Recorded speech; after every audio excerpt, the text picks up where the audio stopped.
sebelum saya oper ke Pak Yohanes, mari kita lihat dulu sedikit ya. Kita akan berbicara sedikit mengenai sejarah mata uang. Ya, jadi sebelum kita masuk ke cryptocurrency, sebenarnya sejarah mata uang itu seperti apa dan kenapa cryptocurrency itu dibuat. Ya, mari kita akan lihat sama-sama. Oke. Saya share screen dulu.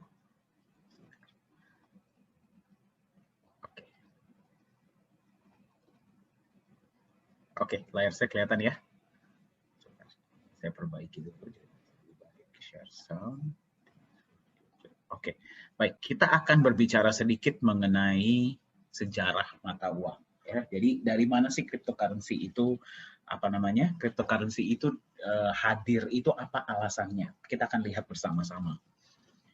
Ya, jadi Anda mungkin mengetahui ya bahwa pertama kali ya itu transaksi terjadi itu menggunakan barter. Ya. Jadi barter itu ya kegiatan tukar menukar, Anda pasti tahu ya. Jadi kalau misalkan Anda butuh ayam, terus Anda punya sapi, ya bertukar. Seperti itu. Ya, jadi itu benar-benar yang paling awal, paling istilah paling jebot lah. Itu metode transaksi itu adalah dengan menggunakan barter. Nah, apa tantangan barter? Ya fleksibilitas terbatas. Anda setuju ya? Anda belum tentu semua orang yang mempunyai ayam itu butuh sapi dari Anda. Mungkin dia butuhnya kayu atau beras, kan seperti itu. Dan mobilitas terbatas. Anda nggak dengan mudahnya bisa membawa sapi Anda, misalkan mesti bertukarnya berapa puluh kilometer, gitu kan susah. Ya. Jadi mobilitas sangat terbatas. Jadi dibuatlah pada saat itu, uang logam. Ya, jadi uang logam itu pertama kali diprakarsai oleh bangsa Lydia. Ketika itu dibuatnya itu dari dibuatnya dari campuran emas dan perak yang namanya elektrum. Ya. Jadi untuk mendapatkan sebuah barang itu mereka harus menukar dengan uang logam yang sesuai. Jadi kan lebih uniform ya untuk semuanya. Tetapi kembali mobilitas terbatas, berarti kalau untuk membawa uang logam yang berat itu kan sangat sulit ya. Tidak aman, disinilah mulai muncul tuh yang namanya begal. Orang lagi jalan tiba-tiba diambil uang logamnya. Ya, dan logam mulianya juga terbatas, nggak mungkin terus bisa dibuat yang namanya elektrum tersebut. Jadi pada saat itu dibuatlah uang kertas. Ya, uang kertas ini kalau nanti mungkin Pak Yohanes akan bercerita lebih dalam mengenai ini ya, tapi uang kertas ini adalah sebuah bentuk bukti penyimpanan, bukti kepemilikan atas sejumlah uang logam. Yang berarti kita juga bisa sebut sebagai IOU. Ya. Jadi Anda simpan uang logam Anda di satu tempat, Anda dapatlah uang kertas ini, yang berarti Anda memiliki sekian banyak uang logam. Tetapi tantangan utama dari uang kertas atau uang kertas berpindah menjadi uang fiat ya, yang berarti tidak ada backupnya. Ya, itulah tantangan utamanya sebenarnya. Ya, beberapa tantangannya adalah yang pertama tidak aman, yang kedua nilainya terus berkurang. Ya, berarti dengan lebih banyaknya uang kertas ini di-print oleh bank sentral, oleh yang meng-issue ya, berarti nilai dari uang kertas tersebut itu terus berkurang. Itulah kenapa kita memiliki yang namanya inflasi. Karena dia itu jumlahnya tidak terbatas. Bisa kalau kurang di-print lagi, kalau kurang di-print lagi, kalau kurang di-print lagi. Itulah kekurangan dari uang kertas. Nah, kemudian muncullah uang elektronik ya, contohnya OVO, GoPay, Dana, M-Banking. Apakah uang elektronik ini menyelesaikan tantangan dari inflasi? Tidak, dia hanya memudahkan saja. Ya, tapi dengan munculnya uang digital, muncullah permasalahan-permasalahan baru. Contohnya tentang pemalsuan. Kalau misalkan Anda menggunakan mata uang, misalkan alat transaksi digital, misalkan OVO, GoPay, Dana, dan sebagainya, data Anda hanya disimpan di satu server saja, yaitu server perusahaan tersebut atau server bank tersebut. Yang jadi pertanyaan adalah, bagaimana kalau server tersebut dijebol atau dihack? Ya, dan yang kedua, kita tahu dari mana data kita itu benar-benar disimpan dan tidak diperjualbelikan. Ya, jadi mungkin Anda pernah baru buka bank, ya tiba-tiba besoknya udah dapat tawaran kartu kredit. Nah, itu kan kita nggak tahu dari mana. Ya, jadi itulah beberapa tantangan-tantangan yang terjadi sehingga warga dunia ini mulai berpikir, apa ya solusinya agar kita bisa bertransaksi peer-to-peer, mengatasi permasalahan inflasi, ya, mengatasi permasalahan inflasi, bisa bertransaksi peer-to-peer. Ya. Apa solusinya? Apa yang harus kita perlakukan? Jadi tidak ada yang namanya pihak ketiga. Itulah di mana munculnya cryptocurrency. Ya, jadi mata uang kripto ini muncul untuk sebenarnya menyelesaikan tantangan-tantangan yang ada di sistem keuangan yang sudah ada sekarang. Jadi dia itu berbentuk revolusi istilahnya ya, revolusi untuk istilahnya kita menciptakan sebuah mata uang baru yang tidak akan kena inflasi, tidak hanya divalidasi oleh otoritas sentral dan bisa dari kita, oleh kita, untuk kita. Nah, ternyata dia itu sudah mulai terkenal ya sekarang, apalagi kemarin Bitcoin nilainya sudah sangat tinggi. Nah, apa perbedaan dari cryptocurrency dan uang digital dan uang-uang lainnya? Ya, dan apa sih sebenarnya potensi ke depannya? Nah, itu yang akan bawakan bukan saya. Ya, sebentar saya stop share dulu. Yang akan bawakan sesi selanjutnya ini adalah CEO dari Nagaya Technologies. Ya, beliau sekarang kita sudah berkecimpung di dunia cryptocurrency ini sudah 3-4 tahun. Ya, jadi beliau yang akan berbagi. Untuk itu, saya persilahkan CEO Nagaya Technologies, Pak Yohanes Chandra, untuk berbagi mengenai cryptocurrency. Silahkan, Pak. Ya, baik. Terima kasih Pak Dhani. Suara saya kedengeran? Oke. Ya, jadi selamat pagi Bapak-Bapak, Ibu-Ibu. Ya, selamat datang dan terima kasih ya sudah meluangkan waktunya di hari Sabtu ini. Ya, untuk menghadiri, kita ingin memberikan sedikit ya tentang cryptocurrency itu apakah bisa menjadi future of money. Ya, saya juga berterima kasih banyak ke Dr. Anton dan juga Ibu Leli yang sudah menginisiasi untuk acara hari ini. Ya, jadi kalau kita melihat, tadi Dr. Anton udah bilang ya, ini fenomena yang cukup luar biasa, terus kemudian juga bahkan Bank Sentral kita, Bank Indonesia itu berencana untuk menerbitkan mata uang digital. Nah, apakah mata uang digital yang nantinya diterbitkan oleh Bank Indonesia ini sebuah cryptocurrency? Itu jawabannya tidak. Jadi di sini juga kita akan membahas apa sih bedanya tentang mata uang digital dan cryptocurrency. Ya. Jadi saya akan mulai dengan share screen saya.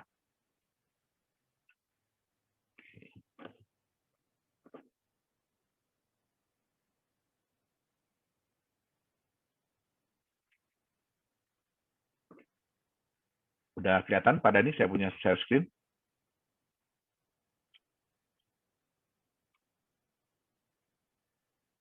Oke. Ya. Jadi apa sih mata uang kripto? Ya. Mata uang kripto adalah sebenarnya sebuah aset digital. Ya, jadi Bapak Ibu nggak bisa pegang bentuknya. Jadi nggak ada fisiknya. Kalau ditanya Bitcoin itu bentuknya seperti apa sih? Ya, terus kemudian kalau ada yang bilang, saya pernah lihat loh koinnya Bitcoin. Ya, itu bukan Bitcoin. Ya, itu orang mungkin bikin mock up ya, semacam apa ya, souvenir lah. Ya, dalam bentuknya itu dibuat seperti logonya Bitcoin. Ya, tapi Bitcoin itu Bapak Ibu tidak bisa pegang. Jadi tidak ada fisiknya. Dia digital, ya kan? Yang memang dirancang itu untuk media pertukaran. Jadi pada awalnya itu belum dibuat sebagai sebuah mata uang ya, karena gini, konsep mata uang itu baru bisa dibilang mata uang kalau memang ada orang yang mau menerima sebagai alat pembayaran. Ya, nah, jadi pada awalnya itu adalah sebagai media pertukaran. Jadi ya menggunakan kriptografi yang kuat. Ya, terus sistem blockchain dan ledger yang terdistribusi. Nah, ini kita lihat, ini adalah 3 kunci dari sebuah mata uang kripto. Ya, yaitu kriptografi. Kriptografi itu artinya data-data Bapak Ibu itu dienkripsi. Jadi, contoh password ya, kalau Bapak Ibu misalnya passwordnya mau tahu aja deh lo gitu ya. Nah, itu tidak akan muncul mau tahu aja deh lo di dalam sistemnya, tetapi itu berupa angka dan huruf yang di random, diacak ya. Nah, terus kemudian dia menggunakan sistem blockchain. Sistem blockchain ini pun di dunia database itu sebenarnya sudah lama digunakan.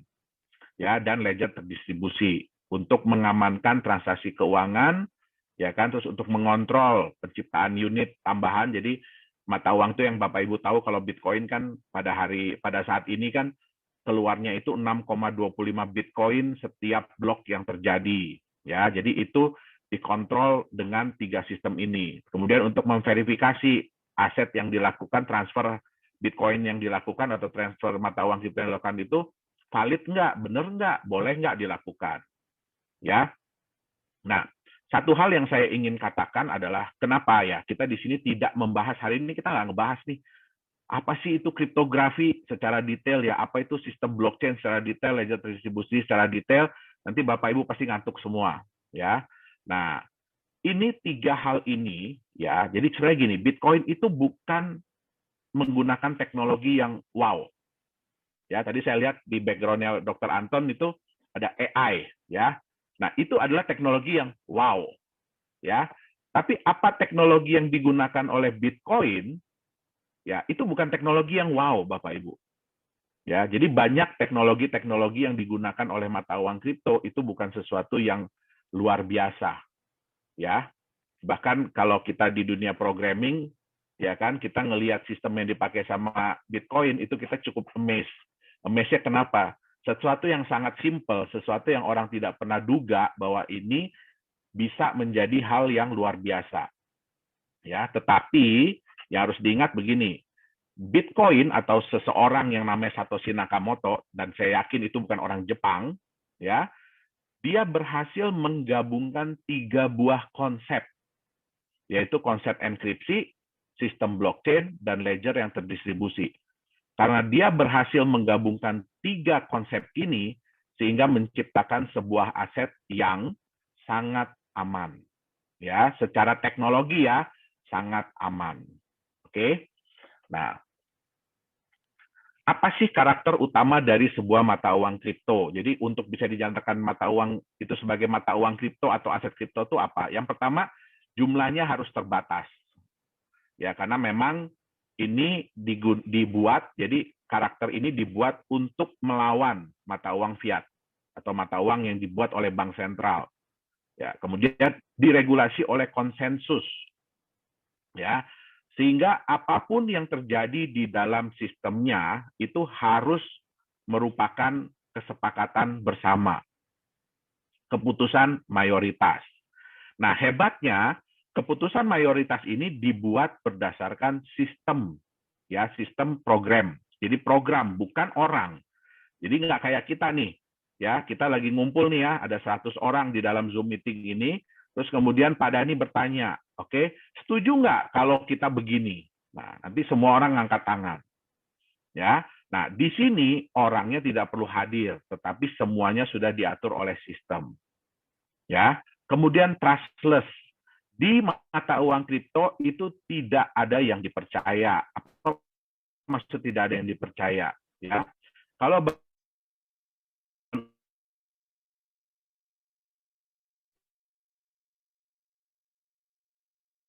uang sejumlah itu adalah si bank ABC.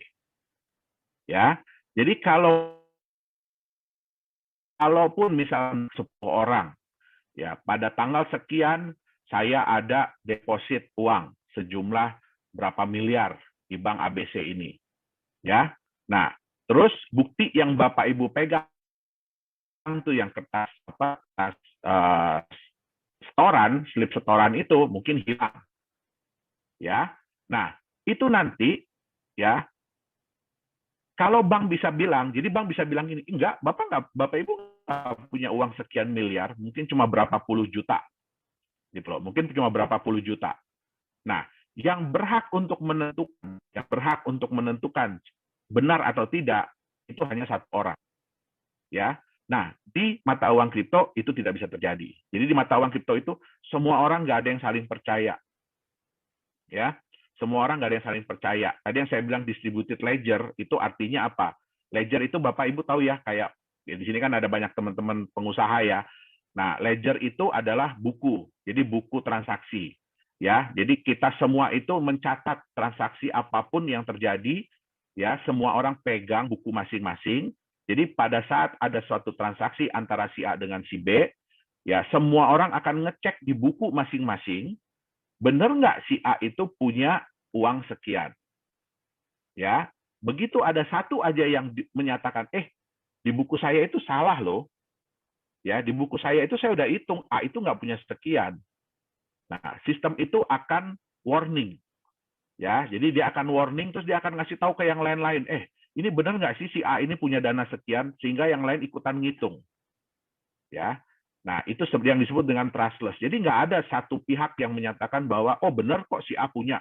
Terus kalau ada yang lain bilang nggak, dia nggak punya, nah itu, terus dia bilang, apa yang si pihak yang paling utama ini nggak bisa bilang, oh nggak peduli saya, ya di buku saya dia benar. Nah, itu nggak bisa terjadi.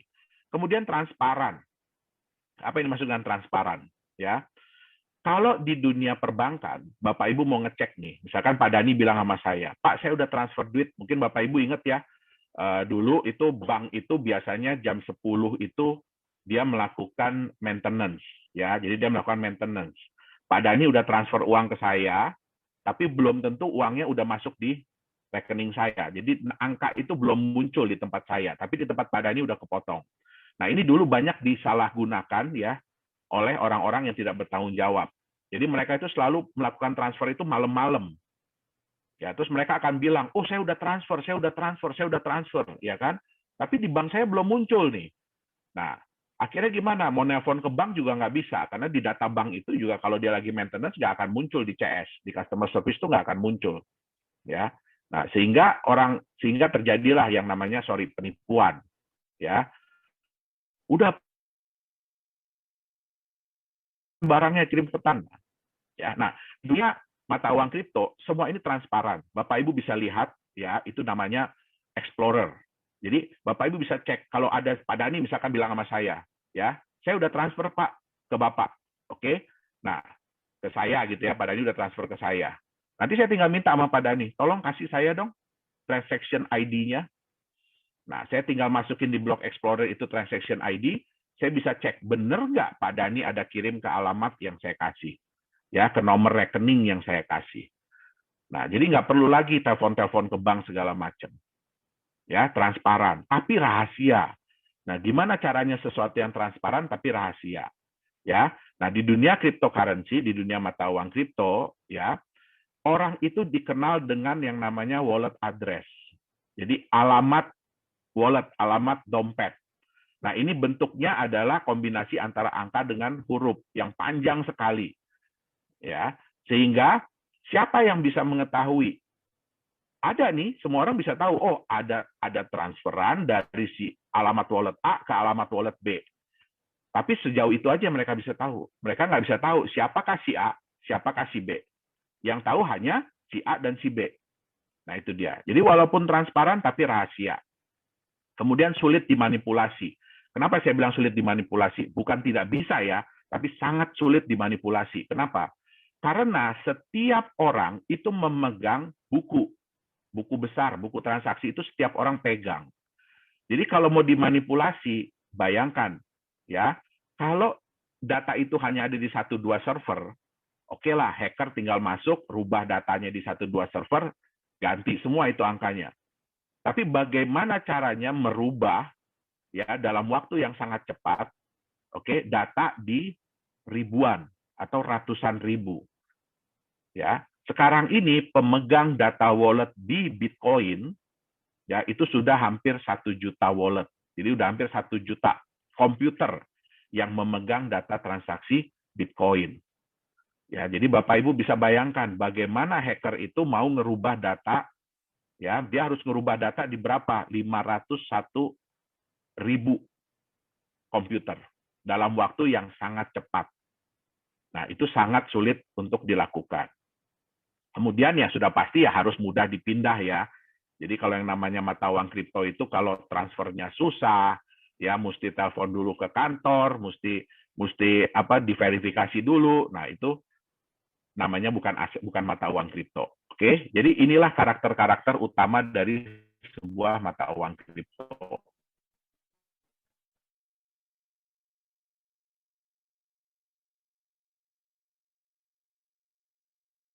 Sudah memulai ya digital money-nya. Nah, apa bedanya antara mata uang kripto dengan digital money? Oke. Yang pertama adalah Mata uang kripto itu adalah sebuah mata uang independen.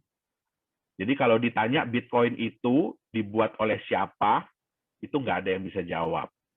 Ya, dia terkait dengan mata uang apa, itu tidak ada jawabannya.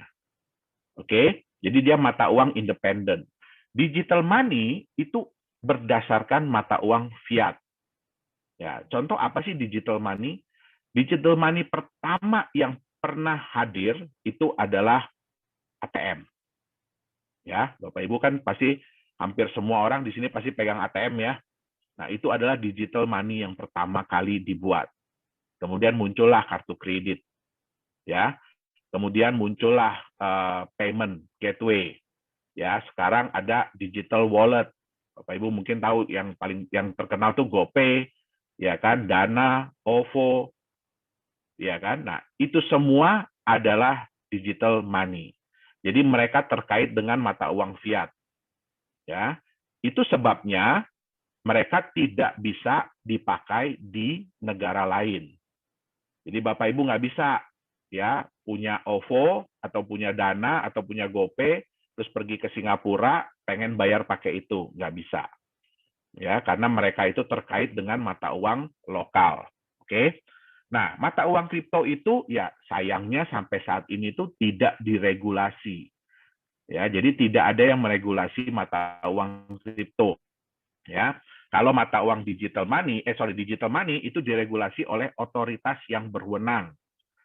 Ya, contohnya untuk GoPay, Dana, OVO, ya itu diregulasi oleh Bank Indonesia, Bank Sentral. Oke. Nah, kalau mata uang kripto itu verifikasinya terdistribusi yang saya tadi bilang. Ya, kalau di digital money verifikasinya sentral. Sentral itu maksudnya gimana? Waktu Bapak Ibu mau bayar pakai GoPay, siapa yang menyatakan Bapak Ibu berhak untuk membayar sejumlah sekian? Yaitu pihak GoPay-nya. Kalau pakai OVO ya pihak OVO-nya. Nah, itu dia bilang dengan verifikasi sentral. Ya. Jumlahnya terbatas. Mata uang kripto itu jumlahnya terbatas. Bitcoin sampai kapanpun jumlahnya maksimum hanya 21 juta. Ya, sekarang yang sudah beredar 18 jutaan. Contoh di Nagaya, yang maksimum yang beredar nantinya adalah 50 juta. Nah, sedangkan untuk digital money jumlahnya tidak terbatas. Karena dia mengikuti mata uang fiat. Ya, Bapak Ibu tahu sudah berapa banyak mata uang rupiah yang beredar? Dan apakah jumlahnya selalu tetap dari tahun-tahun yang lalu? Tidak. Dia jumlahnya selalu bertambah. Nah, kemudian bedanya lagi mata uang kripto itu diterbitkan berdasarkan konsensus. Jadi contoh kayak Bitcoin. Kalau sudah dinyatakan saat ini keluar 6,25, ya itu nggak bisa tiba-tiba berubah, kita mau tambah deh.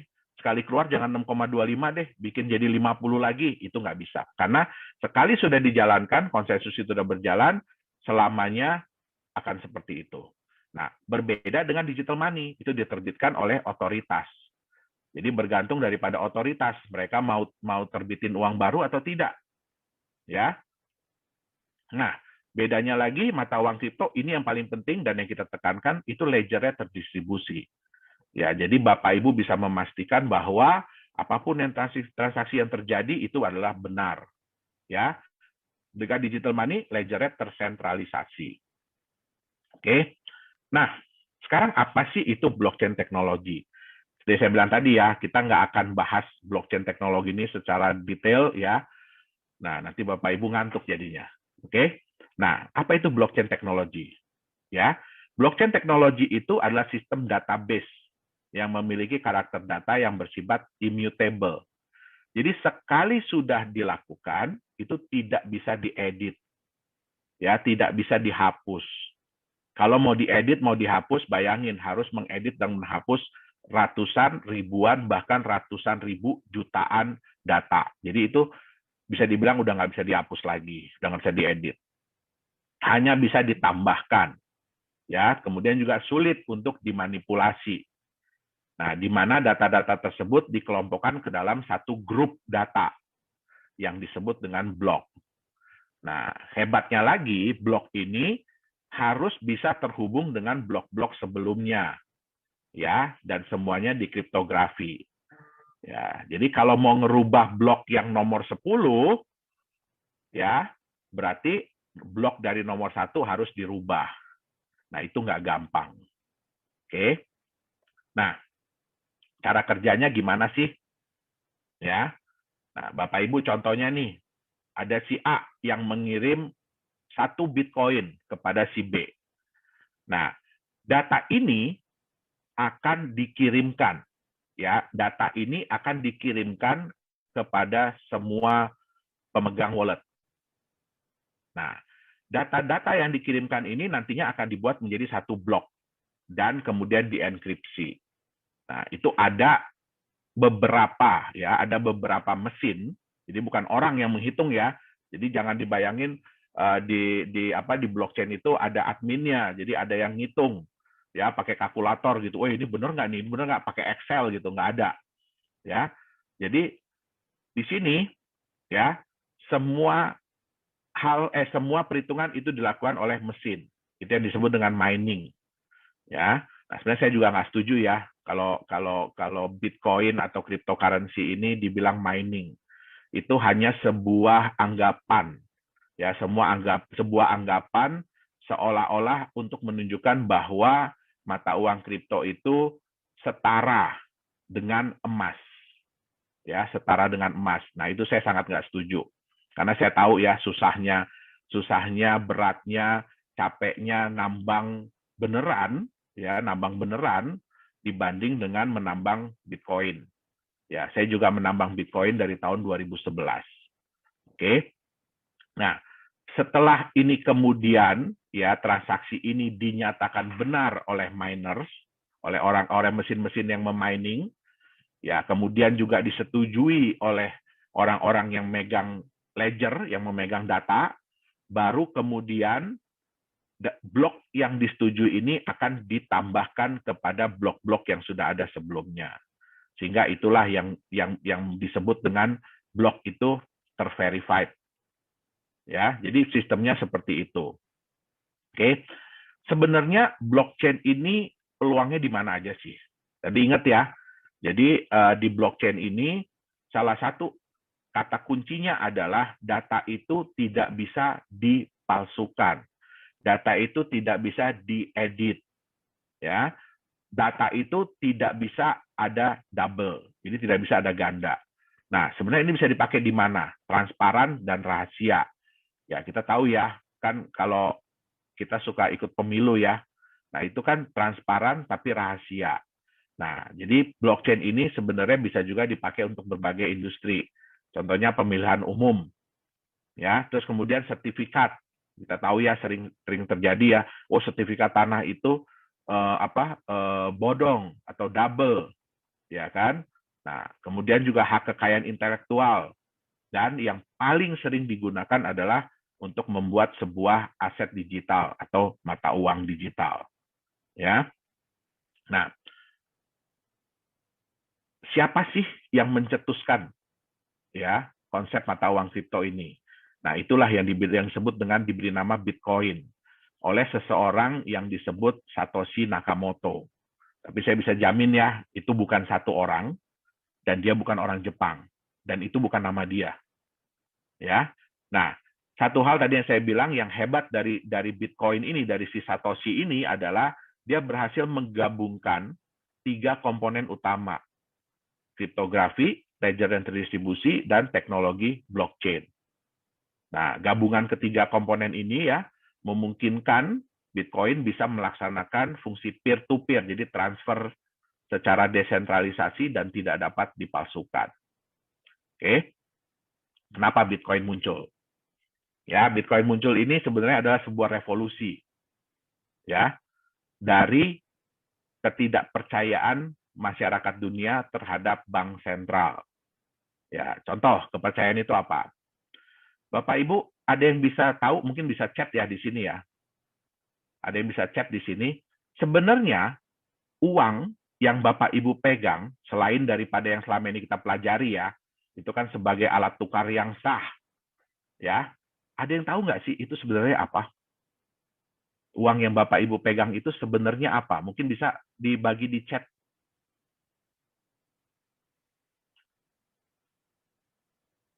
uang yang Bapak Ibu pegang itu sebenarnya adalah apa?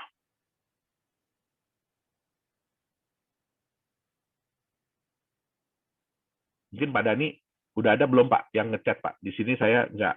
Oh, nggak bisa chat Pak Dani. Surat hutang pemerintah. Oh, udah ada yang muncul ya. IOU, pemerintah, pinjaman, kertas yang tidak ada nilainya. Ya, betul. Alat pembayaran, ya. Ya, jadi benar itu yang dibilang hutang. Ya, jadi sebenarnya uang, ya uang yang Bapak Ibu pegang itu adalah surat hutang. Ya, pertanyaannya adalah siapa yang berhutang? Ya, yang berhutang itu adalah orang yang bikin pastinya. Ya, jadi siapa yang menciptakan uang itu? Jadi seolah-olah kayak begini, ya, saya berhutang kepada Pak Dani. Terus kemudian saya bilang, Pak Dani, ini saya bayar pakai kertas ya. Di sini saya tulis, saya berhutang sama Pak Dani 100.000. Kemudian saya kasihkan ke Pak Dani. Ya, nanti dari uang ini Pak Dani mau bayar orang nih. Ini saya pegang surat hutang dari Pak Yohanes. Ya, nilainya 100.000. Nanti kamu pegang ini ya, kalau kamu mau tagih, kamu tagih ke dia, ya, ke Pak Yohanes. Nah, bayangkan, ya, Bapak Ibu biasanya kalau mau berhutang, itu kan setengah mati ya. Kalau kita mau pinjaman nih ke bank, ya, atau ke BPR, ya, atau ke koperasi, itu kan nggak gampang ya. Itu melalui proses. Nah, terus kemudian bisa nggak dengan gampangnya bilang begini, saya kan udah ada utang nih 1 miliar, saya mau pinjam lagi dong. Ya, saya mau nambah utang saya jadi 2 miliar, terus tinggal minta aja, tinggal ngambil aja. Nggak bisa, tentu harus diverifikasi dulu. Ya, nah hebatnya di konsep mata uang itu, ya, itu bisa dicetak terus. Jadi uang ini, jumlah hutang ini bisa dicetak sendiri. Ya, tentu saja memang ada hal-hal yang dipertimbangkan. Ya, tetapi ya kan berarti enak banget dong ya. Nah, itulah salah satu hal yang pertama, ya. Ini juga muncul awalnya karena krisis, ya, krisis moneter, ya.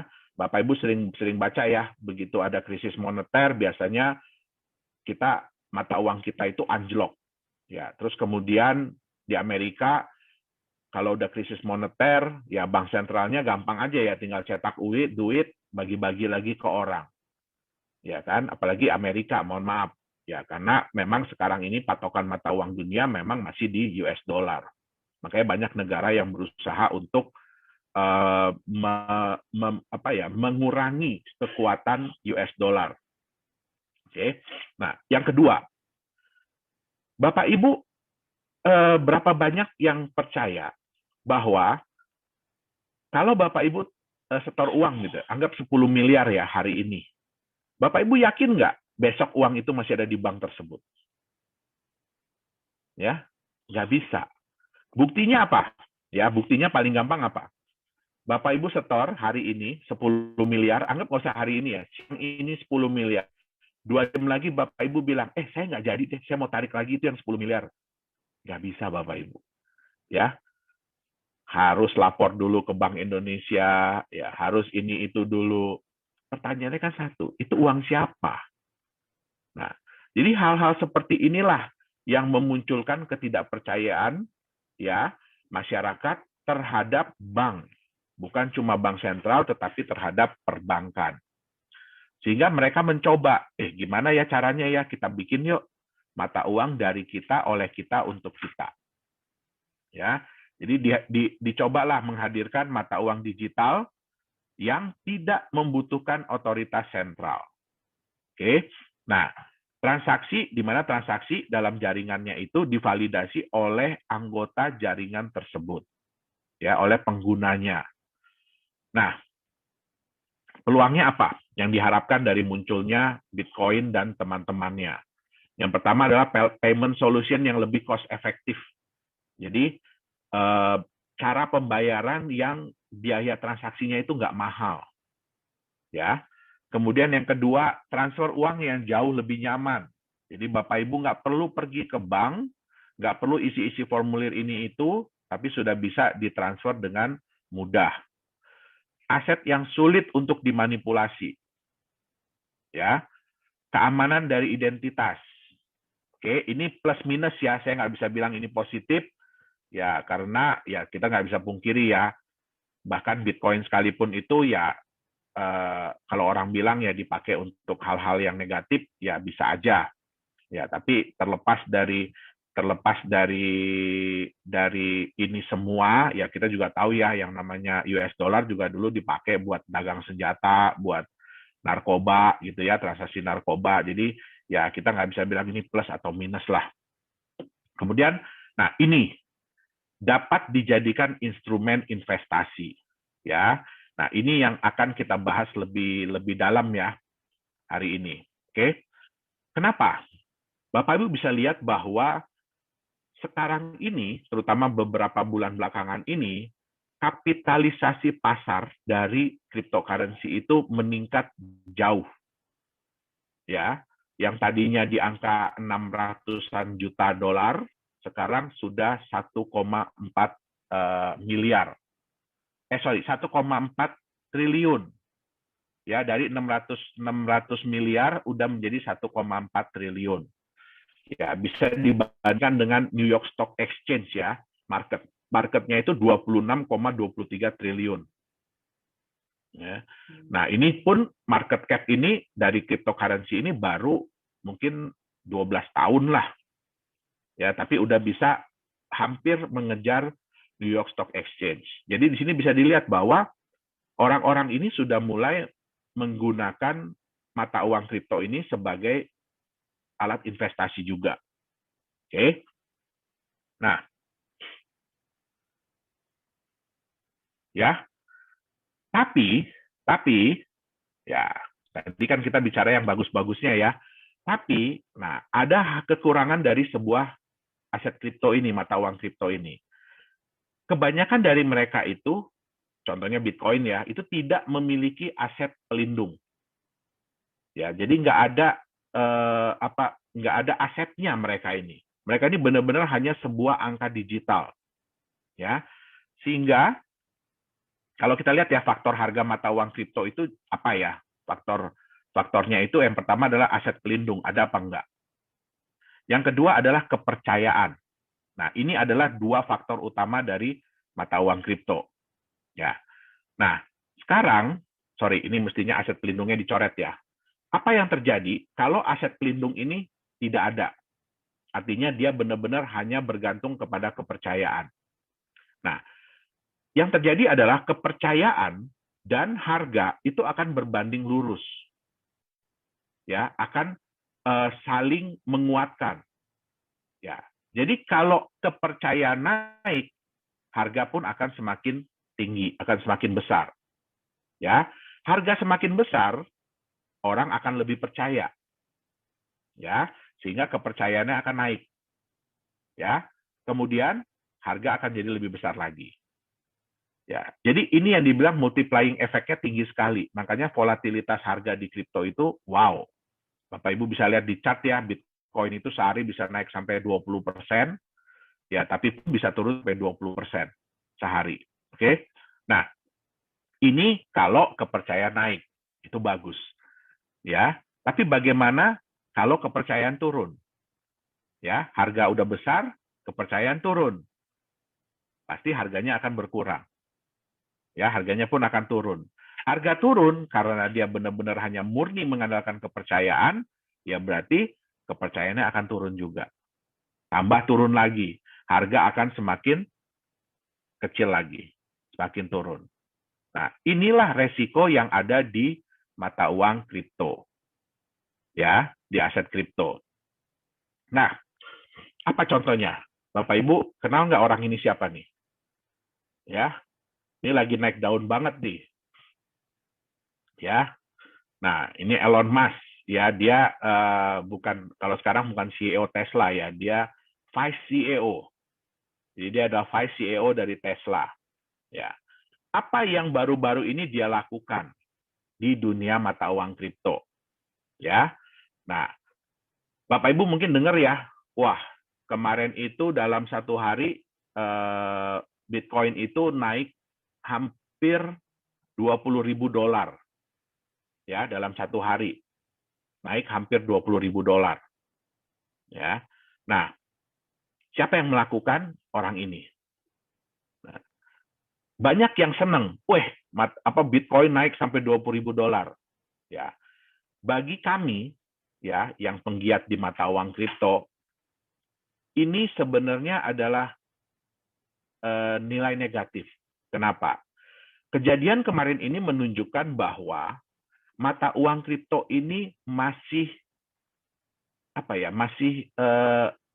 fragile, jadi masih rapuh, ya, belum bisa dibilang sebagai aset yang kuat, belum bisa dibilang sebagai aset yang mature, yang dewasa, ya. Apa yang terjadi kemarin? Ya, ini kalau mungkin Bapak Ibu belum kepikiran apa sih strategi yang dilakukan oleh yang namanya Elon Musk ini. Ya, jadi pertama kali itu dia mencoba ini mata uang kripto ini seberapa kuatnya sih. Jadi dia nyoba-nyoba dulu dengan mata uang yang namanya Doge. Doge itu kalau di dunia kripto itu sudah dianggap ya itu mata uang receh lah. Ya, jadi dia coba dulu. Dia coba nge-tweet ya, I love Doge. Ya, Doge itu adalah luar biasa lah ibaratnya ya. Dan terbukti dari omongan dia ya, Doge naik. Ya, harga Doge naik hanya gara-gara dia ngomong. Dia nggak beli loh. Hanya gara-gara dia ngomong. Ya. Terus kemudian dia tweet lagi kedua kali. Di Doge juga. Harganya naik. Ya. Dia coba lagi di beberapa mata uang kripto, harganya naik. Ya, wah, itu menunjukkan apa? Ya, bahwa dengan omongan orang terkenal, ya, harga itu bisa diatur. Oke, akhirnya apa yang dilakukan? Dia perintahkan Tesla untuk membeli Bitcoin senilai $1,5 miliar. Ya, kemudian ya dia kan harus lapor ya ke SEC ya. Jadi dilaporkan, oke, masuklah. Ya, laporan itu kan itu publik, semua orang bisa tahu. Hebohlah dunia. Wah, Elon Musk membeli Tesla. Elon Musk menyuruh Tesla untuk membeli Bitcoin dan bilang bahwa nantinya Tesla akan menerima Bitcoin sebagai alat pembayaran. Tapi ya bukan orang kita doang ya, orang dunia itu ya kalau baca itu cuma setengah-setengah. Dia nggak baca ada tanda di belakangnya. Apabila diizinkan oleh otoritas. Ya, apabila diizinkan oleh otoritas itu nggak dibaca, yang di belakang yang dibaca cuma depannya doang. Ya. Terus dipikirnya, ini Bitcoin Tesla bakalan beli lebih banyak lagi Bitcoin. Dia nggak tahu, itu udah dibeli Bitcoinnya $1,5 miliar. Apa yang terjadi? Harganya melonjak tinggi. Ya, saya ada hitung-hitungan dengan Pak Dani, ya kurang lebih dia bisa dapat untung $500-an juta lah. Ya, jadi Bitcoin dia yang dia beli $1,5 miliar itu, ya pada saat harga tertinggi kemarin sudah sampai 2 miliar. Nah, kita waktu itu ada bikin acara gathering ya, waktu Chinese New Year. Saya bilang, apa yang terjadi kalau dia bilang yang kebalikannya? Bayangkan Bapak Ibu, apa yang terjadi kalau dia bilang yang kebalikannya? Dan benar kejadian. Dia bilang, ini harga Bitcoin udah terlalu tinggi. Dalam satu hari, turun lagi harga Bitcoin. Ya, nah, apa yang bisa kita ambil dari sini? Jadi, ya bahkan Bitcoin, itu mother of coin, ya ibunya dari semua koin, neneknya dari semua koin, itu pun masih fragile. Ya, masih bisa diatur oleh rumor. Ya, Bapak Ibu tentu nggak mau dong punya aset, punya mata uang yang cuma gara-gara ada orang terkenal bilang, ya, saya nggak suka nih dengan aset ini, tiba-tiba harganya drop. Ya, kita kan nggak mau yang seperti itu. Ya, apalagi kalau mau dianggap sebagai mata uang. Ya, di sini banyak ya teman-teman dari KPI, ya, pengusaha. kalau Anda dibayar oleh suatu aset yang ya harganya bisa seperti itu, kira-kira tenang nggak? Ya. Saya lagi baru terima pembayaran nih pakai koin ABC, ya, tiba-tiba 1 jam kemudian harga turun 10%. Stres nggak? Nah, ya, jadi kita sendiri bisa bilang bahwa ya untuk saat ini ya resiko untuk menerima cryptocurrency sebagai mata uang, sebagai alat pembayaran, yaitu masih tinggi sekali. Ya, tergantung lagi balik kepada pihak penjual, mau nggak dia menerima. Ya, nah tapi apakah terus jadi nggak bisa dong Pak? Ya, cryptocurrency itu diterima sebagai mata uang kripto. Bisa, ya, tetapi harus ada harus ada sesuatu yang membantu dia. Ya, jadi kalau kita bilang ya mata uang kripto ini anggap masih kayak anak kecil, ya, anak umur 11 bulan lah, ya, 11 bulan 1 tahun, yang lagi berusaha untuk jalan, yang lagi berusaha untuk berlari. Ya, tentu saja nggak bisa ya, tiba-tiba langsung jalan lari gitu ya, nggak bisa ya, ada yang nabrak tembok, ada yang jatuh. Nah, sehingga perlu sesuatu untuk membimbing dia, untuk menjaga dia. Ya, nah, saya sampai lupa, gara-gara ngebahas orang ini saya sampai lupa. Ini chartnya, ya, ini chartnya.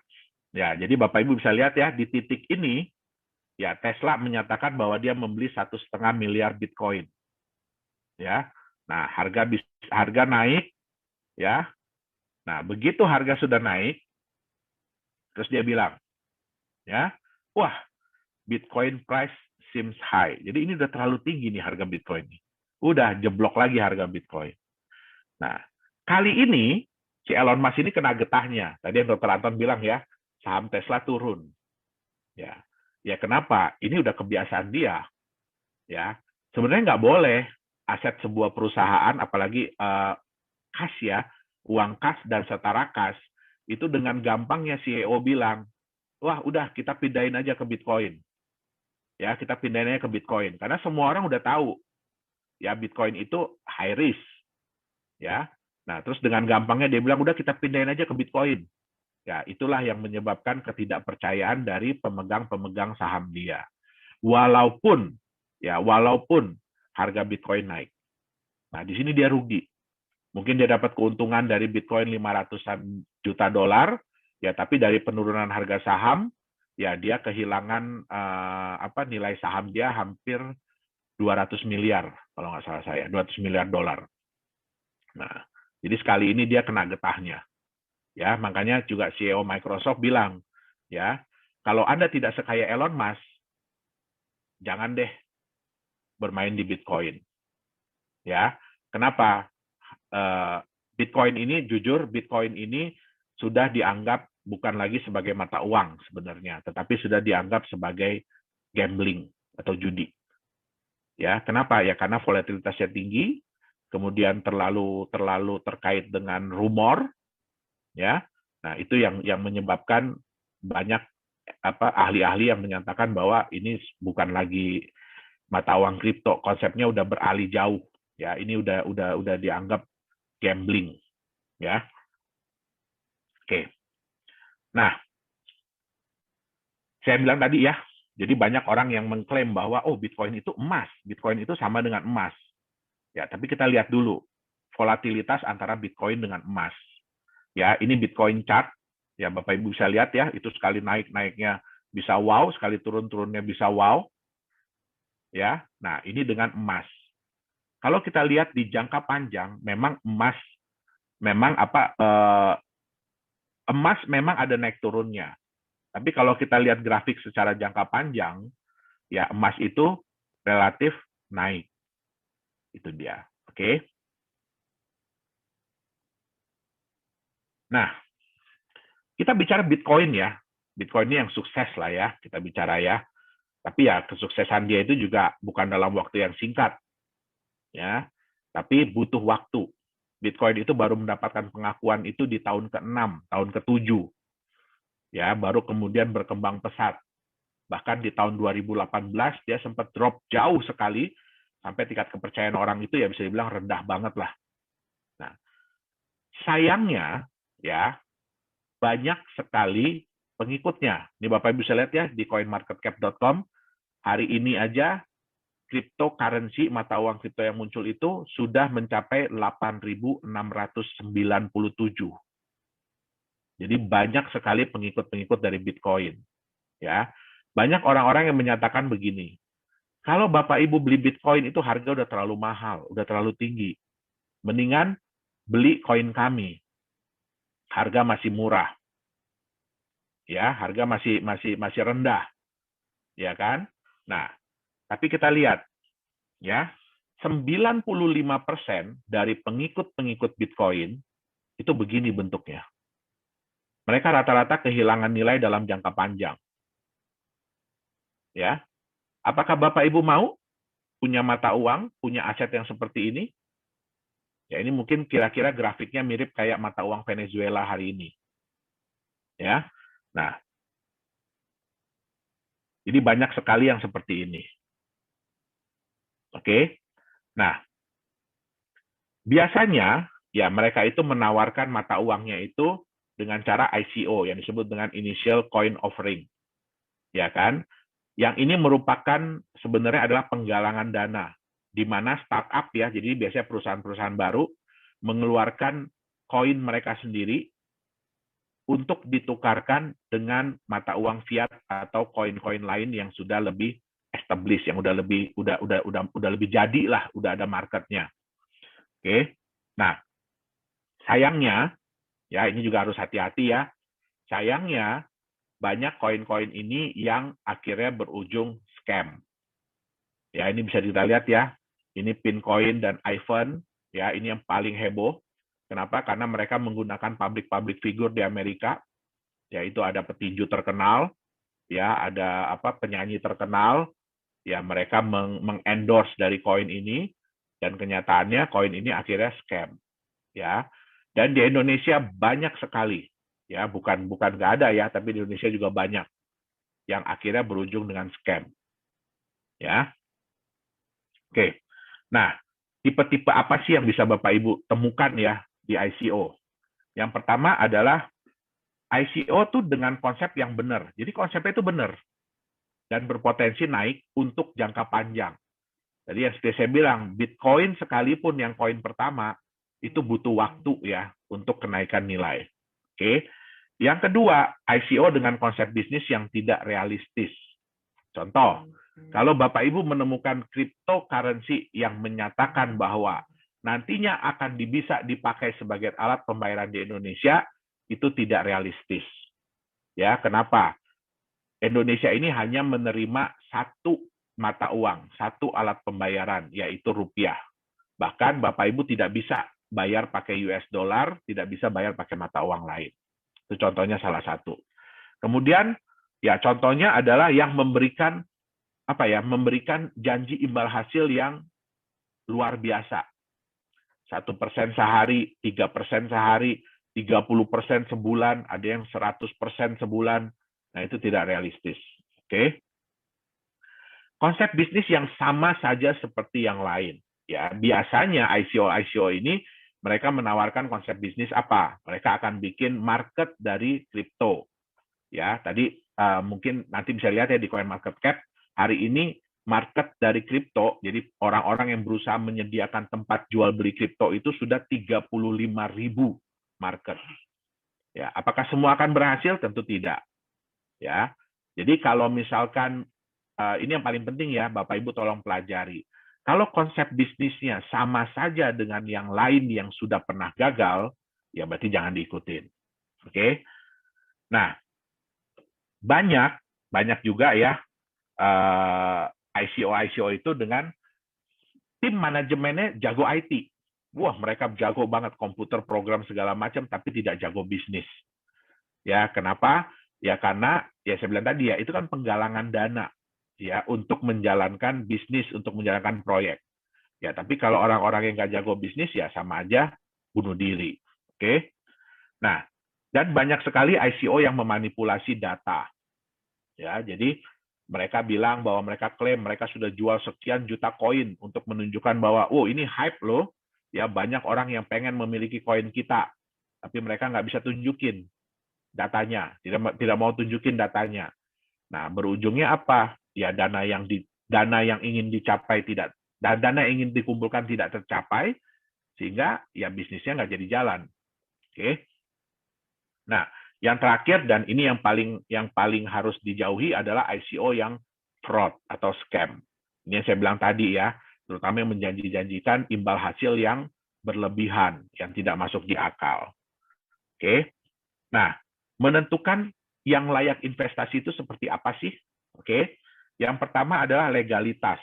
Jadi walaupun tadi yang saya bilang ya, cryptocurrency itu tidak ada regulatornya, belum ada regulatornya, ya. Tetapi bukan berarti bahwa bisa seenak-enaknya, ya.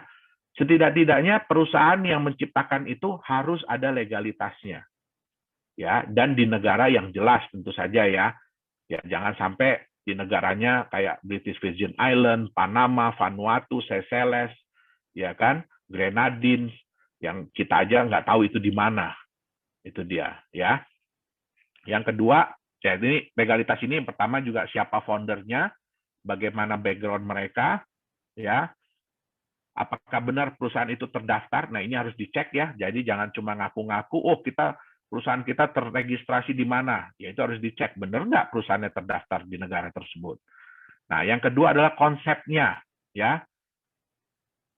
Satu yang paling penting ya, ini kata-kata gini, sesuatu yang terdengar terlalu bagus, terlalu indah, itu kadang-kadang nggak benar. Nah, jadi yang paling penting adalah konsepnya itu masuk di akal dan mudah dipahami atau tidak. Ya, mungkin nggak konsep mereka itu dilakukan, mungkin nggak konsep mereka itu terjadi. Oke, yang terakhir adalah apa timbal balik yang akan Anda dapatkan dari bisnis yang dijalankan. Ingat, yang namanya ICO itu, ya, yang namanya ICO itu penggalangan dana untuk menjalankan bisnis. Jadi seperti saham, ya, tapi mereka bukan jualan saham perusahaannya, itu seperti saham, ya. Tentu saja ya harus ada dong timbal balik apa yang didapatkan dari bisnis yang dijalankan. Oke.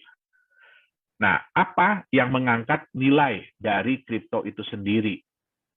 Jangan hanya rumor, jangan hanya kata-kata orang, ya, tapi harus ada apa sih sesuatu apa yang akan mengangkat nilai mata uang kripto itu sendiri.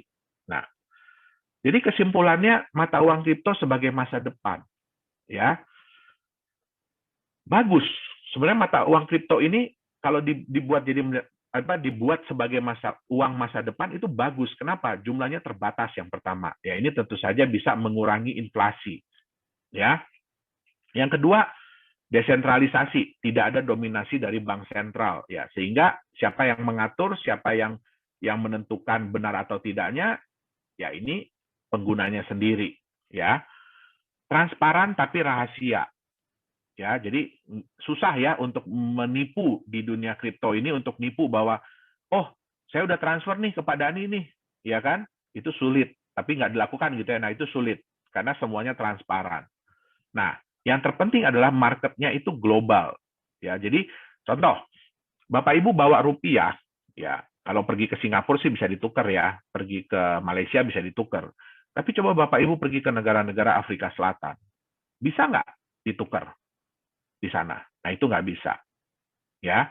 Nah di mata uang kripto ini, ya salah satu keunggulannya tadi apa ya? Sudah ada 35.000 market yang siap untuk menerima, siap untuk menjual beli sebagai tempat pertukaran.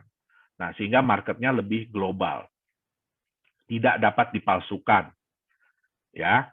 Nah, kita tahu ya, ya mudah-mudahan ya mata uang digital yang nantinya akan keluar itu pun ya mudah-mudahan tidak dapat dipalsukan, tapi ya itu harus